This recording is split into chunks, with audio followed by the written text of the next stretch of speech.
কইলে ভালো।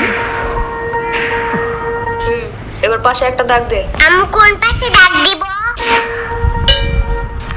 কোন পাশে আবার বলা লাগবে? না না না না, জানি জানি, দিতাছি। কালকে পরীক্ষা, তুই জানিস না কেমন সরে লেখে 1 ঘন্টা ধরে পড়াইতেছি। 2 + 2 কত?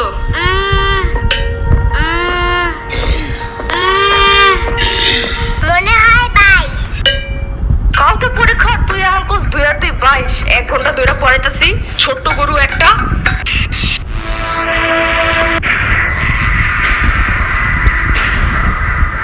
দুইয়ের ঘরের নামটা ক?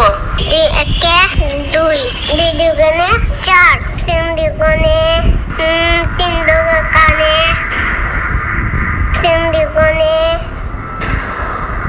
3 দুগুণে 10। না না না, 3 দুগুণে আমি পেট ব্যথা করে। কি? পেট ব্যথা করে। ওই পেট পাচে একটা পাড়া দিব না এখন। পড়তে বসলেই খালি পেটে মুচুর দেয় না? না না না, মুচি দেয় নাই। তাহলে 3 দুগুণে 9 হয় কেমনে? হ্যাঁ, কালকে পরীক্ষা আর এখন এসব ভুলে গেছিস? কালকে এসব মুখস্থ করেছিলাম আমি। পিচ্চি সাম্বার বাচ্চা একটা। তুই ওই সুর নাড়ায়, হাতিতে ওই শূন্য নাই। সুর নাড়ায়, শূন্য নাই। সুর নাড়ায়, নারায়। হতে হাতিটি ওই সুর নাড়ায়। হাতিতে ওই শূন্য নাই। গুড। এবার বাক বাকুম পায়রা ছড়াটা বলো। বাঘ বাকুম পায়রা, পায়রা একটা বয়রা, কথা কানে যাই না, বউ আসবে কালকে, চলবে জাদুর পালকি। ও বুঝি তুই খাস কি? খিচুড়ি আমি খাই না, পিঠার যদি পাই আমি ধরে খাবো, বহুত খাই। এগুলা কি ছিল? কেন হয় নাই? এগুলা পড়েছিলাম এতদিন। না, কিন্তু তোমার কাছ থেকে এটা বেশি সুন্দর। না বলো?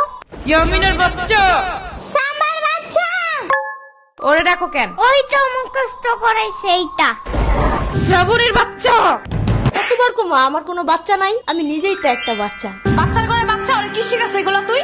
আমি না, এই কবিতা ফয়সাল বানাইছে। ফয়সালের বাচ্চা। লেখা লাভ নাই, ও বাসায় নাই। নেক্সট কবিতা লেখার জন্য খোলা প্রকৃতির কাছে গেছে, ওই যে বর্ডারিং এর পাশে। কবিদের কবিতা লেখার জন্য খোলা একটা পরিবেশ খুব দরকার। বাইর হয় দিক থেকে। তুমি কই যাও? তুমি না বাইর হইতে বললা? এটা শ্রাবণীরে বলছি। শ্রাবণী না সাম্বা বলো। কালকে পরীক্ষা ঢং করার টাইম নেই কিন্তু। আমার ব্যাগ ছিঁড়ে গেছে। এত জলদি ব্যাগ ছিঁড়ে কেমনে? জুতো করে এটা নিয়া আইনা দিব না মার্কেটে গেলে। এখন পড়ো। না, আমার চাইনিজ ব্যাগ লাগবে। চাইনিজ ব্যাগ কই পাবো আমি? আরে কুটি বাবু নাকি তুমি? জানো না গ্লেবে সব চায়না থেকে পড়েছে নেই? আরে প্রোডাক্ট না, প্রোডাক্ট মদন। একটা হইলেই হয়। ওয়েবসাইট ভিতরে অনেক অনেক অনেক কিছু আছে, তোমার যা যা দরকার। আবার পাপার কুটি প্যান্টের মতন প্যান্টও আছে, জানো? চুপ থাকো, পড়ার কথা মাথায় থাকে না? কোন গ্লেব টেলেবে কি আছে, চায়না না কোরিয়া থেকে কি প্রোডাক্ট আনে তা মনে থাকে কেমনে? আরে ঘোড়ার ডিম প্রোডাক্ট না, প্রোডাক্ট। তুই যাবি এদিক থেকে। এই যে আমার ফোন। এই যে আমার ট্যাব, তোমার ফোনের থেকেও অনেক বেশি বড়। ফোনের সাইজ দেখতে বলি নাই। আমি এখন পুলিশে কল দিব।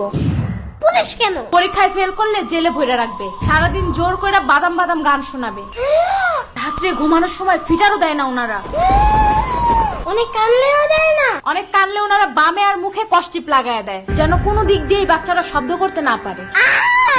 কল দিব? একদমই না। তাইলে আর কি পড়ো আমার ইচ্ছা মতো, পড়াইতে পড়াইতে শেষ করে দাও। শোনো, যত যাই হোক পরীক্ষার হলে কিন্তু একদম ভয় পাবা না। ভয়ের কিচ্ছু নাই, মাথা ঠান্ডা করে লিখবা। লেখার সময় একদম ভয় পাবি না, ভয়ের কিচ্ছু নাই, মাথা ঠান্ডা রেখা লিখবি। সারাদিন ভয় দেখায়, এখন শেষে বলে ভয় পাবো না একদম। কেন, ছোট্ট মানুষ একটু বুঝায় বলা যায় না? এসব কাহিনীর কারণে পরীক্ষা মানে ভয়ানক কিছু, এই ধারণা মাথা থেকে বাইরে হতে চায় না। বড় হওয়ার পরেও না, 1000 বার পড়ার পরেও বাচ্চারা সব ভুলা যায়। পড়াই তো হবে এমনি। এদিকে দাঁড়ায় দাঁড়ায় বয়ানবাজি করতেছে। কালকে পরীক্ষা, চিন্তা আছে কোনো? মদন কোন হনকার, কালকে অ্যাকাউন্টিং পরীক্ষা, আমি তো ভুলাই গেছিলাম। শিট।